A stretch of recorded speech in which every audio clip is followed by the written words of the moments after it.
Today we are going to be reviewing McDonald's McChicken or Wendy's McChicken.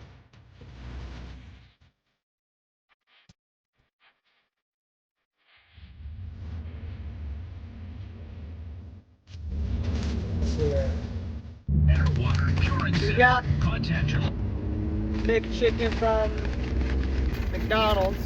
Bust that open real quick. Here it is, McChicken. Wrapping paper. We're on our way to Wendy's to go pick up that sandwich. Overall looks, got a lot of lettuce. Looks pretty good. Let's give it a taste. Warm. Tastes fresh.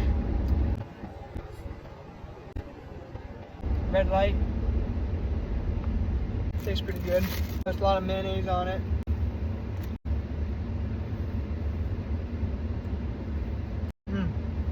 The freaking wait time to get a simple chicken sandwich, it is around lunch rush hour, so I understand, but at the same time, I waited like 15 minutes.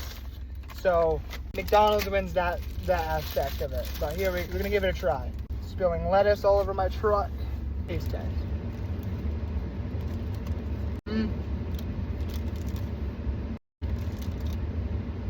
I would say Wendy's chicken is a lot more premium over McDonald's, but McDonald's bread and lettuce is better. There you have it. If you want to see more of these, follow me, subscribe, and I'll keep on posting. Comment down below what other restaurant you want me to do next. Okay, so they got lettuce spilling all over the place. Just spilling out everywhere.